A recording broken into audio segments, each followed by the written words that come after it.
everyone, and welcome back to History 113. Today, we're going to be studying the early politics and settlements such as chiefdoms, bayan, and barangay, which were found in the Philippines from the period of 500 BCE to about the 16th century. So, in order for us to unpack the different dynamics that existed at the time, the concept of social political complexity and how different societies would develop internal structures, as well as their external linkages, we're gonna try to do three things. So, to build towards that, we're gonna explore primary sources that have been used by various authors to explore the topic. And then we're going to move to summarizing arguments from authoritative secondary sources who have written about the period. So we'll look at historiographic directions as well as actual historical narratives from three thinkers, Yonker, Scott, and Petak. Finally, we're going to try to identify early dynamics that led to the socio-political complexity of the period. So what forms of activities would lead to more complex societies? And what kinds of societies existed? Did they have internal relationships with each other? And did they have external trade links with the wider Southeast Asian and East Asian world? All of these things are going to be items we'll try to discuss today. So just to reorient where we are now in our current course progression, we are in part two of the course, which is the history of Philippine political systems. If you'll recall, in part one, we looked at theories and concepts related to political history, and we tried to identify what exactly political history is and what directions authors have used in studying this thing that we identify as political in our past. So, come the second part of our course, we introduced the concept of a political system, and now we get to investigate the first political system or set of political systems which existed in the Philippines, which we'll unpack later. No, so what's the difference between the words chiefdom, bayan, and barangay exactly? So, our key questions are what early dynamics led to socio-political complexity in the period? So, this is something that you're going to hear a lot, the word socio-political complexity, internal hierarchies, as well as competition between different settlements. And what do secondary sources say about Philippine political development in this period? So, often when we think about the early settlements period, we find ourselves commonly people find themselves at a loss for where to look when they want to learn about, authoritative narratives of what happened during the time. What did that life look like from an economic, cultural, and even political perspective, diba? So this topic was probably introduced to you under History 1, the early settlements or early polities section of the course specifically. Now, in deepening your knowledge about the topic that you already have the foundations for, what we're going to do is approach it from the level of historiographic directions, meaning what have different authors assumed about this period in our past, and what do they how do they what are their common steps in trying to imagine the pre-colonial world. So we're going to look at general historiographic directions in part one of this lecture. And then in part two, we're going to look at historical narratives and a general timeline, which specifically tell us about different aspects of political life at the time.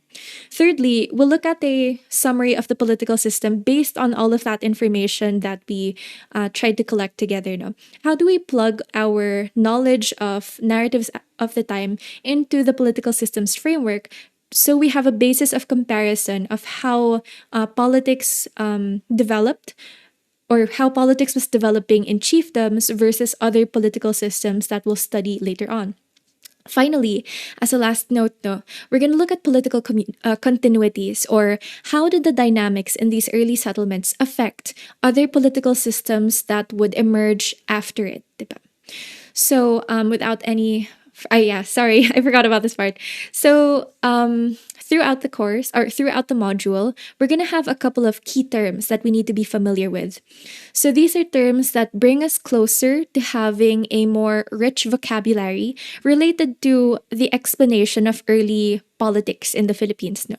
So, the words are chiefdom, parchment curtain, dunya melayu, downstreaming, area studies, tripartite history, prestige goods, Ilaya Ilawod, raiding, trading, feasting, barangay, three estates, and the 14th century Luzon trade junk line. So if these seem like really out there for you right now, it's fine. We're going to be dedicating time to talking about each of them. Okay, so let's begin with the first part of this module, no, which is historiographic insights. Now let's do something very basic first, which is defining what historiography is. So according to the University of Rhode Island's library guides, the historiography of a topic. So, when we're talking about the historiography of a topic, we are talking about the sum total of interpretations of a specific topic written by past and current historians.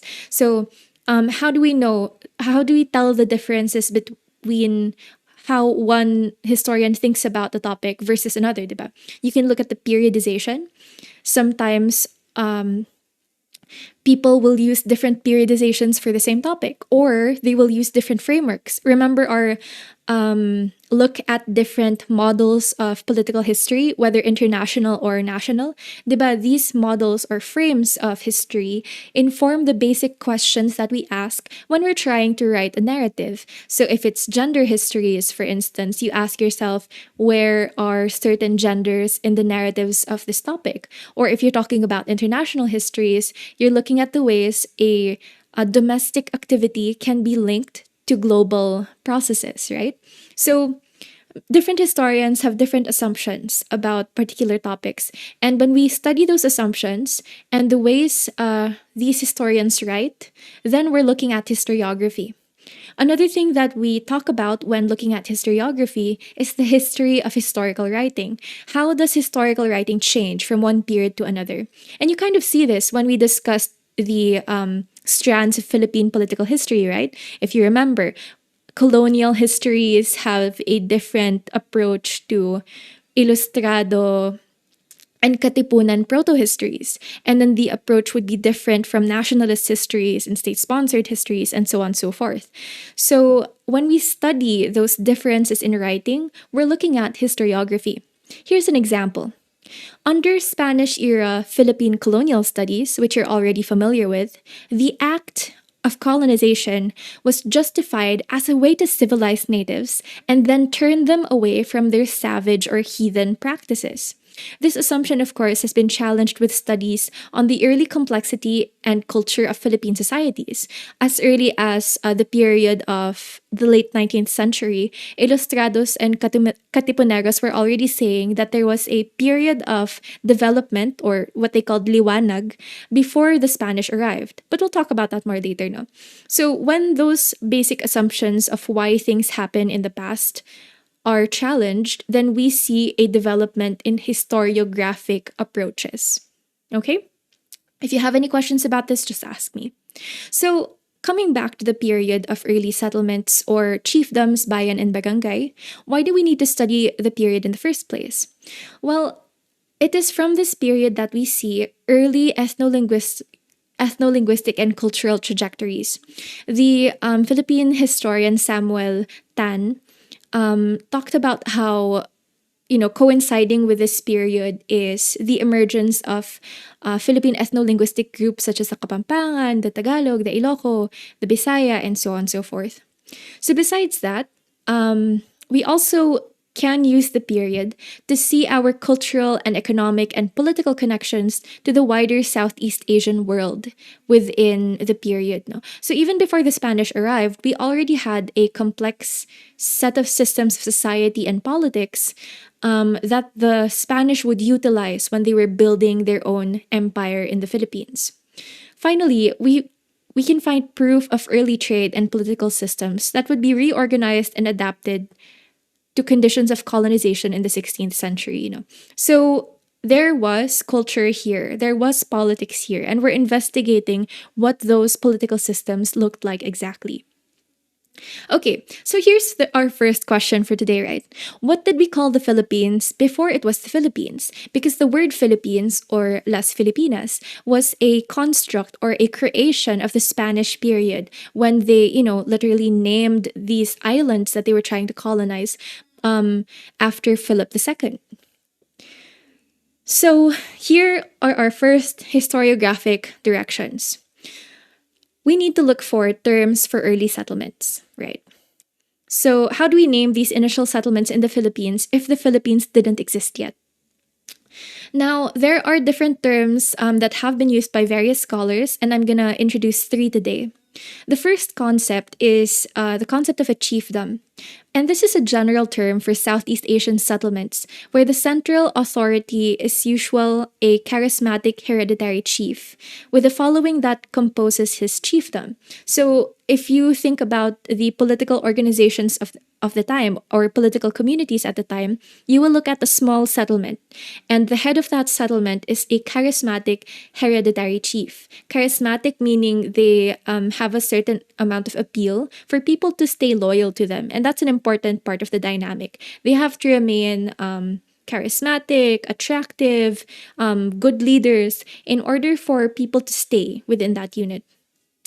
Now, Southeast Asian chiefdoms tend to have comparable characteristics in terms of the structure of their kinship networks, languages, rituals, and their habitation patterns.